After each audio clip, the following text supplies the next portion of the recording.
Kro Acehnya Selama Mekah Nangro syuhada para aulia, nangro penulang indah tu bangsa, pusaka Sultan Iskandar Muda.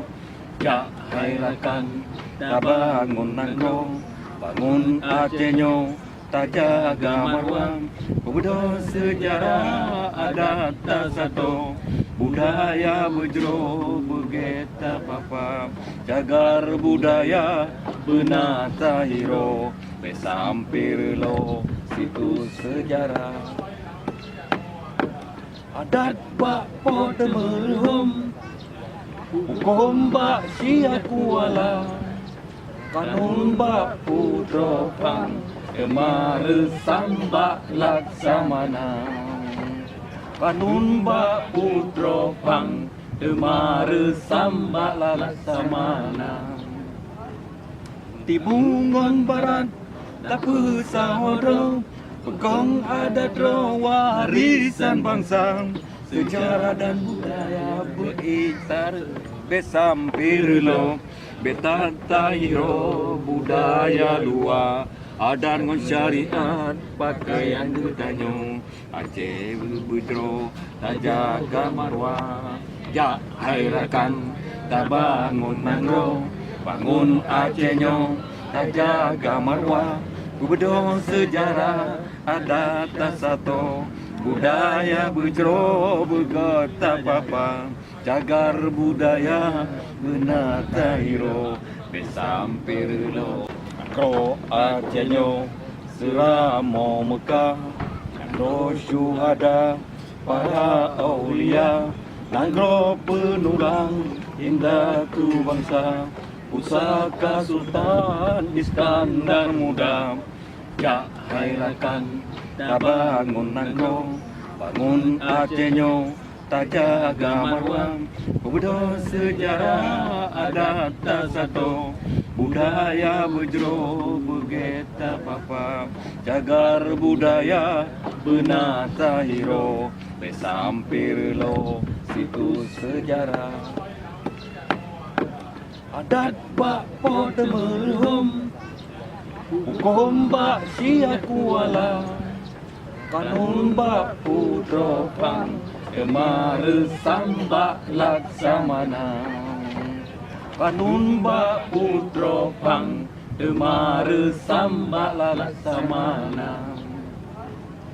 Tibungon barat tak pesahara, pegong adat warisan bangsa, sejarah dan budaya beritar besampir lo, betata hero budaya luar. Adat ngon syariat pakaian gedanyo, Aceh berbujro tak jaga marwah. Jak hairakan tak bangun nangro, bangun Acehnya tak jaga marwah. Kubedo sejarah adat tak satu, budaya berjero bergota papa, jagar budaya benata hero besampir lo. Kro Acehnya selama Mekah, nangro syuhada para aulia, nangro penulang indah tu bangsa, pusaka Sultan Iskandar Muda. Jak hairakan dah bangun nangro, bangun Acehnya tak jaga marwah, pemuda sejarah adat tak satu, budaya berjero bergeta papa, jagar budaya benata hero besampir lo. Assalamualaikum warahmatullahi wabarakatuh. Saya Ketua Pusaka Aceh mengharapkan kepedulian baik masyarakat maupun pemerintah untuk situs jagar budaya dan yang lain-lainnya yang perlu diperhatikan itu untuk Aceh. Jadi kalau Aceh mau maju ke depan, justru harus kita lihat ke belakang, karena sejarah itu merupakan modal. Kalau kita nggak punya modal, bagaimana kita mau maju ke depan? Untuk beli kue, beli apa-apa aja kita nggak punya modal. Jadi semua harus kita jaga karena ini merupakan modal utama kita. Jadi kalau kita tidak menjaga modal, orang nggak tahu kita punya modal. Jadi diharapkan dan semua stakeholder pemerintah maupun masyarakat, kita harus jaga modal ini untuk keberlangsungan masa depan, baik pemuda maupun pemudi dan pemerintah Indonesia, mau khususnya Aceh Darussalam. Oke, mungkin itu aja dari saya. Waktu pun sudah mau asar. Wabillahi taufiq wal hidayah. Wassalamualaikum warahmatullahi wabarakatuh.